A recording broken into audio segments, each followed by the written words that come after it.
ಸರ್ಕಾರಕ್ಕೆ ಕೇಂದ್ರ ಸರ್ಕಾರದ ಖಾಸಗೀಕರಣ ನೀತಿಗೆ KPCL Employees Union जिंदाबाद जिंदाबाद KPCL Employees Union जिंदाबाद जिंदाबाद विद्युत ಖಾಸಗೀಕರಣಕ್ಕೆ ವಿದ್ಯುತ್ ಖಾಸಗೀಕರಣಕ್ಕೆ ನನ್ನ ಹೆಸರು ಶ್ರೀಧರ್ ಸಿದ್ದಪ್ಪ ಇಲ್ಲಿಗಾರ್, ಗೋಕಾಕ್ ನಗರದ ಸಹಾಯಕ ಅಭಿಯಂತರು ಆಗಿ ನಾನು 3 ವರ್ಷದಿಂದ ಕೆಲಸ ನಿರ್ವಹಿಸ್ತಾ ಇದ್ದೀನಿ. ಈ ಕೇಂದ್ರ ಸರ್ಕಾರ ಏನು ಖಾಸಗೀಕರಣ ನೀತಿನ ತರಬೇಕಂತೇಳಿ ಒಂದು ಪ್ರಯತ್ನ ಮಾಡತೈತಿ ಮತ್ತು ಬಿಲ್ ಪಾಸ್ ಮಾಡುವ ಉದ್ದೇಶದಿಂದ ಅವ್ರೇನು ಇದನ್ನು ಖಾಸಗೀಕರಣ ನೀತಿ ಬಿಲ್ ಪಾಸ್ ಮಾಡೋರು ಅದಾರ ಸಂಸತ್ನಲ್ಲಿ. ಈ ಖಾಸಗೀಕರಣ ಮಾಡೋದ್ರಿಂದ ನಮ್ಮ ನೌಕರ ಬಾಂಧವರಿಗೆ ಏನಾಕೈತಿ, ಕೆಲಸದ ಒತ್ತಡ ಮತ್ತಷ್ಟು ಹೆಚ್ಚಾಕೈತಿ. ಮತ್ತು ಅದೇ ಅಲ್ಲದೆ ನೌಕರ ಬಾಂಧವರು ಅಷ್ಟೇ ಅಲ್ಲ, ನಾವು ಈಗ ಹೆಂಗೈತೆ ಅಂದ್ರೆ ಖಾಸಗೀಕರಣ ಉದ್ದೇಶ ಏನೈತೆ ಅಂದ್ರೆ ಮೊದಲನೇದಾಗಿ ಅವ್ರದ್ದು ದೊಡ್ಡ ದೊಡ್ಡ ಸಿಟಿಗಳಿಗೆ ಖಾಸಗೀಕರಣ ಮಾಡೋರು, ದೊಡ್ಡ ದೊಡ್ಡ ಕೈಗಾರಿಕೆಗಳು, ದೊಡ್ಡ ದೊಡ್ಡ ಕಂಪ್ನಿಗಳನ್ನೆಲ್ಲ ಖಾಸಗೀಕರಣ ಮಾಡಿ ಅವ್ರೇನ ಪ್ರಾಫಿಟ್ ಇರುವಂಥ ಸೆಕ್ಟರ್ಗಳನ್ನ ಖಾಸಗಿದವ್ರಿಗೆ ಕೊಡುವಂಥ ಒಂದು ವಿಚಾರ ಐತಿ ಕೇಂದ್ರ ಸರ್ಕಾರದ. ನಮಗೇನು ಮಾಡ್ತಾರೆ ಅಂದ್ರೆ ಹಳ್ಳಿಗಳು ಅಥವಾ ರೈತರ ಏನೈತಿಲ್ಲ ಏನು ಜಮೀನುಗಳಿಗೆ ನಾವು ವಿದ್ಯುತ್ ಒದಗಿಸ್ಬೇಕಲ್ಲ ಅಂಥ ಸೆಕ್ಟರ್ಗಳನ್ನ ಕೊಡೋದ್ರಿಂದ ಏನಾಕೈತಿ, ಆಟೋಮೆಟಿಕ್ಕಾಗಿ ಏನು ನಮಗೆ ಬರುವಂಥ ರೆವಿನ್ಯೂ, ನಮ್ಮ ಏನು ಕಂಪ್ನಿಗಳಿಗೆ ಬರುವಂಥ ರೆವಿನ್ಯೂಗಳಲ್ಲಿ ಕುಂಠಿತ ಆಗುವಂಥ ಚಾನ್ಸ್ ಹೆಚ್ಚೈತಿ. ಮತ್ತು ಜನಸಾಮಾನ್ಯರ ಕೆಲಸ ಕಾರ್ಯಗಳನ್ನ ಮಾಡೋಕೆ ನಮ್ಗೆ ಒತ್ತಡ ಹೆಚ್ಚಾಗ್ತೈತಿ. ರೈತರ ಕೆಲಸ ಕಾರ್ಯಗಳನ್ನು ನಾವು ನಿರ್ವಹಿಸ್ಬೇಕಾದ್ರೆ ಅವಾಗ ನಮ್ಗೆ ಒತ್ತಡ ಹೆಚ್ಚಾಗೋದ್ರಿಂದ ಗ್ರಾಹಕರಿಗೆ ಏನು ತೊಂದರೆ ಆಗ್ತೈತಿ, ಗ್ರಾಹಕರಿಗೆ ಸಮಸ್ಯೆ ಅಂತಂದ್ರೆ ಹೆಂಗಂದ್ರೆ ಈಗ ನಾವು ಯಾವುದೇ ಗೌರ್ಮೆಂಟ್ ಸ್ಕೀಮ್ಗಳು ಬರ್ತಾವೆ, ಅವನ್ನೆಲ್ಲ ಏನು ಜನರಿಗೆ ಮುಟ್ಟಿಸುವ ನಿಟ್ಟಿನಲ್ಲಿ ಅವು ಒಂದು ನಮ್ಮ ಸಮಸ್ಯೆಗಳು ಕ್ರಿಯೇಟ್ ಆಗಕತ್ತಾವ. ಆ ನಿಟ್ಟಿನಲ್ಲಿ ನಾವು ಕೆಲಸ ಮಾಡುವಕ್ಕೆ ತೊಂದರೆ ಆಗೋದ್ರಿಂದ ಆಟೋಮೆಟಿಕ್ಕಾಗಿ ಗ್ರಾಹಕರಿಗೂ ಸಮಸ್ಯೆ ಆಕೈತಿ. ಈಗ ಫ್ರೀ ಸ್ಕೀಮ್ಗಳು ಕೊಟ್ಟಿದ್ದಂಥ ಅವು ಸಬ್ಸಿಡಿ ಆಗಲಿ ಅದು ಅವೆಲ್ಲ ಸರಿಯಾದ ಟೈಮಿಗೆ ಮುಟ್ಟಂಗಿಲ್ಲ. ಗ್ರಾಹಕರಿಗೆ ಏನೈತಿಲ್ಲ ಫ್ರೀ ವಿದ್ಯುತ್ ಕೊಡತ್ತೀವಿ ನಾವು, ಏನೋ ರೈತರಿಗೆ 7 ತಾಸು IP ಸೆಟ್, ಹಿಂಗೆ ಪ್ರತಿಯೊಂದು ಹಂತದಾಗ ಪ್ರತಿಯೊಂದು ಕಟ್ಟಡಗಳನ್ನು ಕಾನೂನುಗಳನ್ನು ಸ್ಟ್ರಾಂಗ್ ಮಾಡ್ಕೊತ ಹೋದಂಗೆ ರೈತರಿಗಾಗಲಿ ಗ್ರಾಹಕರಿಗಾಗಲಿ ಸಮಸ್ಯೆಗಳು ಚಾಲು ಆಕಾವ. ನಿಮ್ಮ ಹೋರಾಟ ಇಲ್ಲಿ ಅಷ್ಟೋ ಹೋರಾಟ ಮಾಡೋರು ಅಥವಾ ಉಗ್ರ ಹೋರಾಟ? ಇಲ್ಲ, ಇದು ಒಂದು ನಮ್ಮ ಸಾಂಕೇತಿಕವಾದಂಥ ಹೋರಾಟ ಐತೆ ಸರ್. ಮೊದಲನೇದಾಗಿ ನಮ್ಮ 659 ಯೂನಿಯನ್ ಅಧ್ಯಕ್ಷರಾದಂಥ ಬಲರಾಮ್ ಸಾಹೇಬರು ನಮಗೆ ಏನು ಒಂದು ಡೈರೆಕ್ಷನ್ ಕೊಟ್ಟಾರಂದ್ರೆ, ಈಗ ಸಾಂಕೇತಿಕವಾಗಿ ಇವತ್ತು ಒಂದು ದಿವಸ ಅವರು ಅಲ್ಲಿ ಬೆಂಗಳೂರು ಲೆವೆಲಲ್ಲಿ, ಬೆಂಗಳೂರು ಮಟ್ಟದಲ್ಲಿ, ದೆಹಲಿ ಏನು ನಮ್ಮ ವಿದ್ಯುತ್ ಪ್ರಾಧಿಕಾರಗಳು ಅದಾವ ಅವರೆಲ್ಲ ಸ್ಟ್ರೈಕ್ ಮಾಡತ್ತಾರೆ. ಅವ್ರು ಮಾಡುವಂಥ ಇದಕ್ಕೇನೈತಿ, ನಾವು ಬೆಂಬಲ ಸಲುವಾಗಿ ನೀವು ಇವತ್ತು ಸಾಂಕೇತಿಕವಾಗಿ ಹೋರಾಟ ಮಾಡಿರಿ.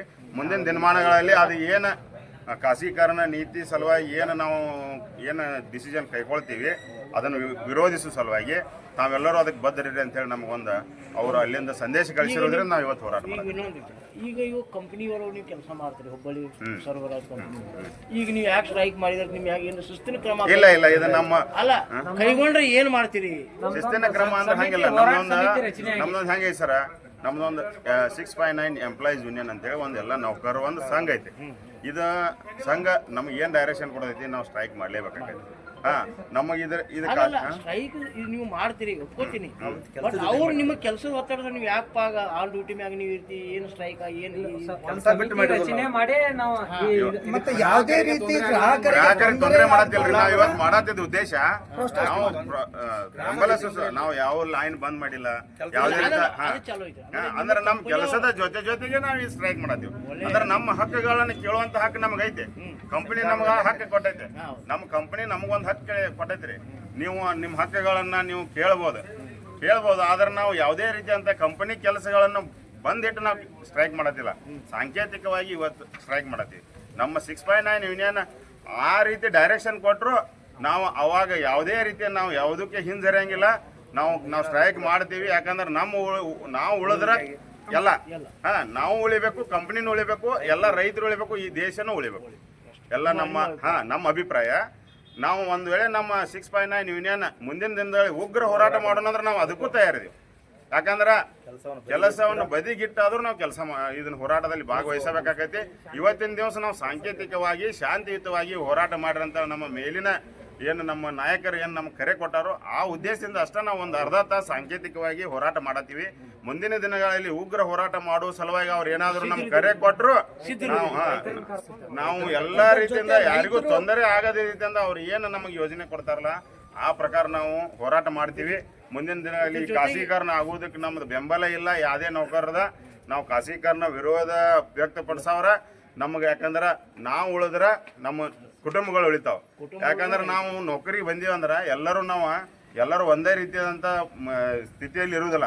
ಒಬ್ಬರು ಇವತ್ತು ನಿನ್ನೆ ನೌಕರಿ ಸೇರ್ಯಾರ, ನಾ ಇವತ್ತಿಗೆ ನೌಕರಿ ಸೇರಿ 15ರಿಂದ 16 ವರ್ಷ ಆಯ್ತು. ನನ್ನ ಸ್ಥಿತಿ ಇದ್ದಂಗೆ ಇನ್ನೊಬ್ಬರ ಸ್ಥಿತಿ ಇರಂಗಿಲ್ಲ.